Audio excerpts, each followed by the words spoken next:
Welcome to NDTV's pre-budget special, The Budget of Hope. We are counting down to Finance Minister's budget presentation on the 23rd of this month. And on this show, we look at personal tax and what are the expectations of the salaried segment of taxpayers. Will your tax burden increase or will you get tax relief?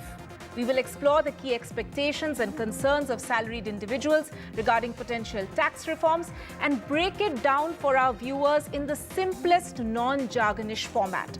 Our panel of experts will provide an analysis on what changes might be in the horizon and what are the key demands of people regarding personal tax. Joining me on the show will be Ashish Killa, Director of the Perfect Group, Himanshu Parekh, Partner, Tax, KPMG in India, Abhay Chandalia Jain, Managing Director of Share Samadhan Limited, and Alok Agarwal, Partner in Deloitte, India.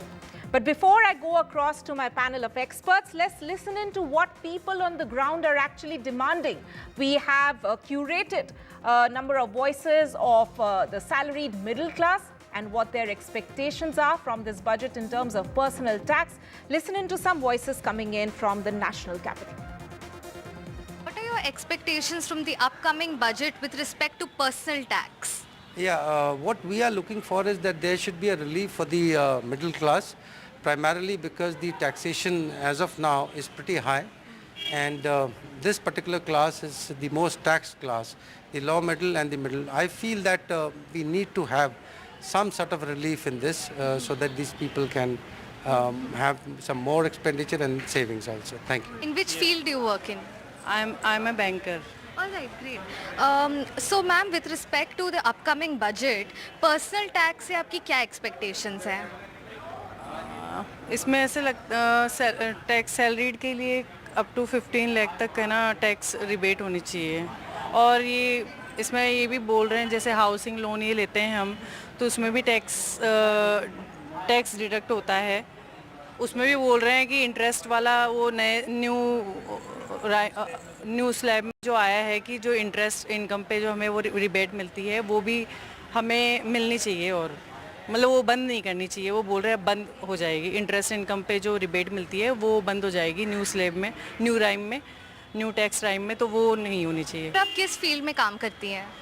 मैं engineer हूँ एक, और मैं power department में काम करती हूँ, electricity department में.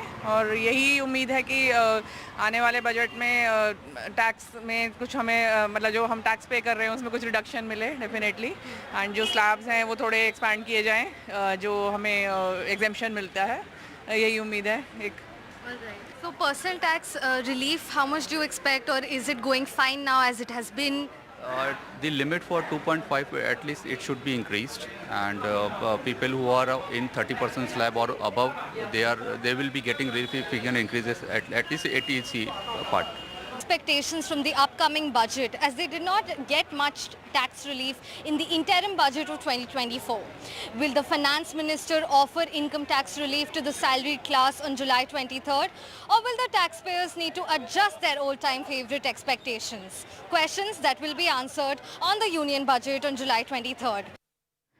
Right, let me go across to my panelists now and I'll introduce them once again. Ashish Killa, Director of the Perfect Group, Himanshu Parekh, Partner, Tax, KPMG in India, Abhay Chandalia Jain, Managing Director of Share Samadhan Limited, and Alok Agarwal, Partner, Deloitte, India. Thank you to all of you for joining me on the show.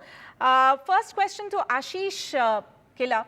Considering this is Modi government facing coalition compulsions for the first time, can we expect any major tax relief in this budget?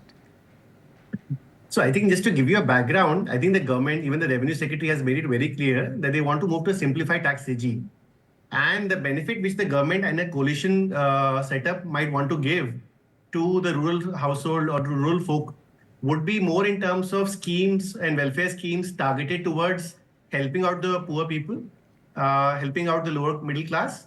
But in terms of tax regime, if you see in the past few years also, they have tried to make the new tax regime more and more attractive by tinkering with the threshold limits, by allowing standard deduction. So what we expect is that the government will again maybe try to make it more lucrative in terms of improving the threshold limit for standard deduction or tax slabs, but rather than tinkering with the old tax regime. And the benefit would be to poor people would be given via more welfare schemes and other objectives of the government.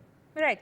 Himanshu Parekh, coming to you now, do you actually see a probability of tax slabs increasing or a tax rate rejig? Because we've not seen a tax rate hike for several years now. So considering that background, do you see that in this budget, there will be a distinct difference this time around compared to what we saw in the interim one? Clearly, that is a key expectation of the masses from this budget.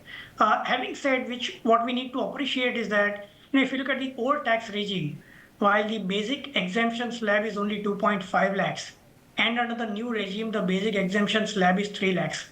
The matter of fact is that under the old regime, if you take into account the rebate which is available to taxpayers, plus the deduction under section 80C, plus the standard deduction of 50,000 rupees, then taxpayers earning up to 7 lakh rupees don't pay any income tax.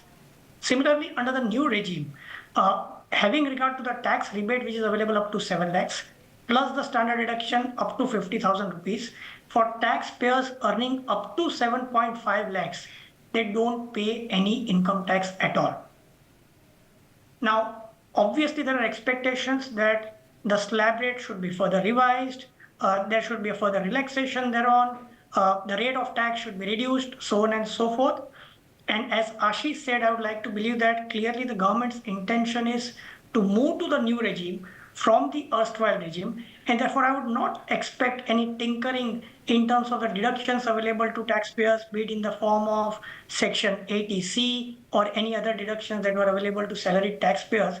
What the government may try and do is make the new tax regime slightly more attractive so that they are able to leave little more cash in the hands of taxpayers and thereby spurring consumption in the economy. Right. But all in all, I don't expect too many changes on that front in this budget. Okay, point taken. In fact, let me take that question, that point that Himanshu touched upon to Alok Agarwal. You know, this is one of the moot points which is coming across, and also we put that up in the graphics that we're carrying of the key expectations of taxpayers, that a lot of them have not migrated to the new tax regime because they still feel that they are able to save more under the old tax regime. So what exactly can the government do?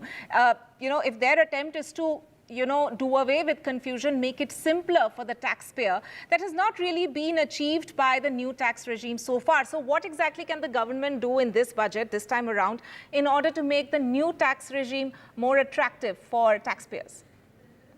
Sure. So, firstly, I agree with the general comments that they will be looking to make the new tax regime more attractive, to get more and more taxpayers to shift from the old regime to the new regime.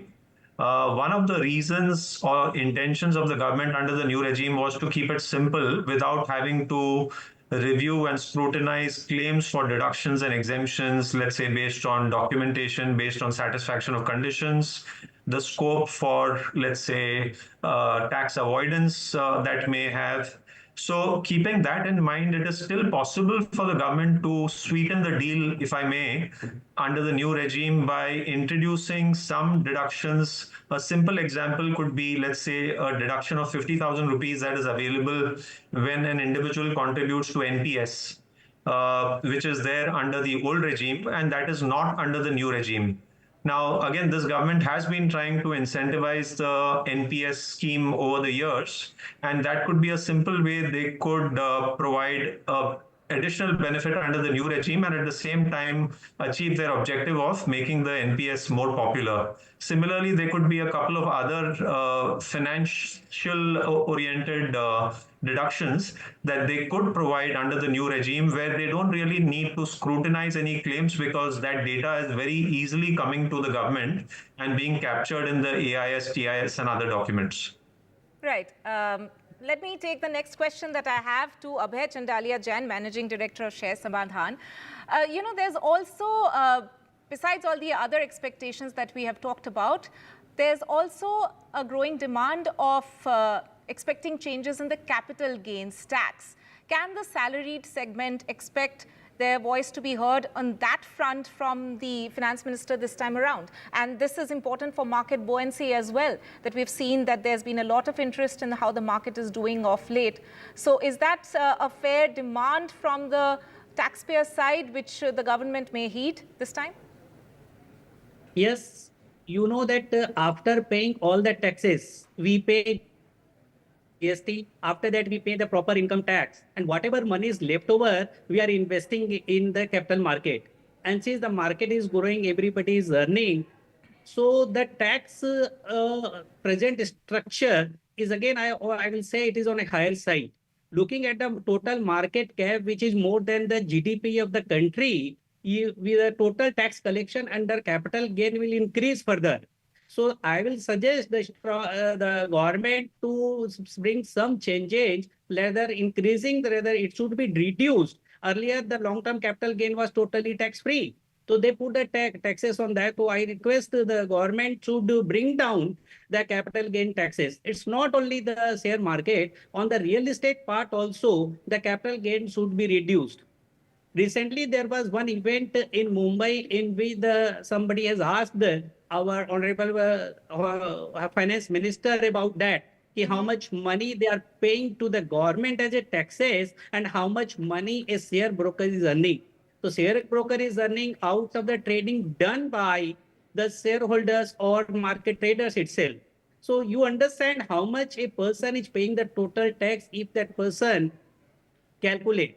First, we are paying 18% GST. After that, we are paying almost 25 to 35%. It goes up to as high as 40% total taxes. So after paying total 58% taxes, and after that again on the investment made by us, we are bound to pay so much of capital gain tax. So I expect that it should come down. Also, another moot point. In fact, let's get down to the brass tacks as to what people really want. They want to save more. So in terms of the tweaks, there's a demand for tweaking the Section 80C, which has been last amended in 2015, on the basic exemption limits. Currently, it's capped at 1.5 lakh. Given the circumstances that we are, as I mentioned, that it is a coalition government this time around, and there's, of course, inflation that the government has to come to terms with. Ashish Killa, do you see there any chance of the basic exemption limits being rejigged? See, the government, as you clearly mentioned in the beginning, has now the election result which coalition parties also will have. So clearly, I think tax increases is not to be expected in terms of helping out the economy, giving more purchasing power to the people. The rejig, which my other panelists also mentioned, will be to maintain, make it more attractive. So, for example, above 15 lakhs limit, we're charging 30%. And maybe there could be another slab where we say 15 to 20 lakhs is say 20%. And then beyond that, which we move up the tax rates. So if you see overall the country, among the 140 crore population, not even 6 to 7% are paying income tax. So clearly the government also realizes by rationalizing the tax slabs, by making it more attractive, you will improve compliance.